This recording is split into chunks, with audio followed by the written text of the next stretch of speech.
दाजीपेठ श्रीराम मंदिरात श्रीराम जन्मोत्सव व दक्षिणात्य पद्धतीने कल्याणोत्सव। पूर्व विभाग श्रीराम मंदिरात राम जन्मोत्सवाला सीता राम स्वयंवर होते। गेल्या 60 वर्षापासून ही परंपरा आहे। संपूर्ण सोहळा हा दक्षिणात्य पद्धतीचा असतो।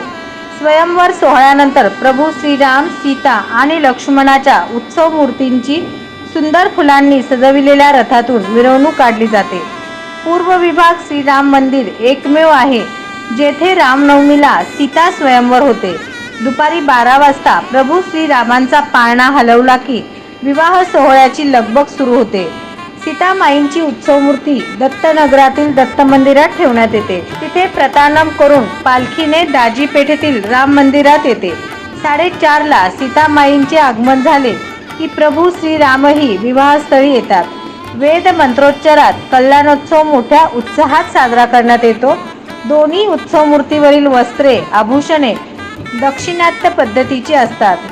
वाद्यांचा गजर, तेलुगू भाषेतील गाणी असतात। प्रभू श्रीराम व सीतामाई यांच्या कल्याणोत्सवास महिला भगिनी मोठ्या प्रमाणात गर्दी असते। त्यानंतर उत्सव मूर्तीची सजविलेल्या रथातून शहराच्या मुख्य चौकातून मिरवणूक काढण्यात येते। ठिकाणी राम जन्मोत्सव कार्यक्रम सकाळपासून प्रारंभ झालेले आहे। सकाळी पूजा झालेली आहे, सकाळपासून अर्चना सुरू झालेली आहे।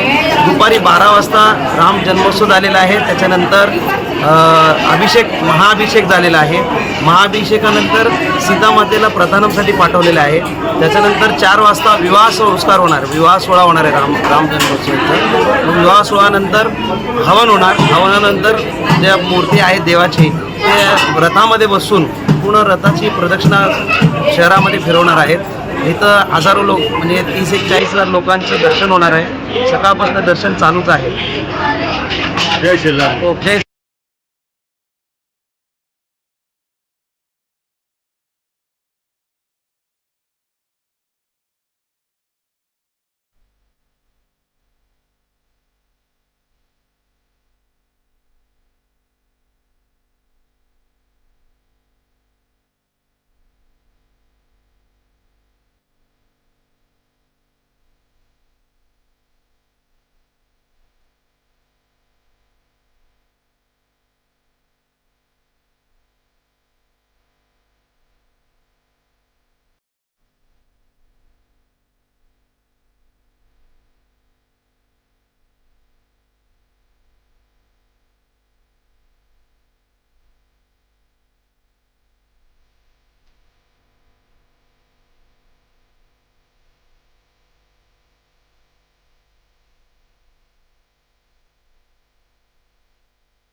नवनवीन बातम्या पाहण्यासाठी SB न्यूज चॅनलला लाईक करा, शेअर करा, सबस्क्राईब करा।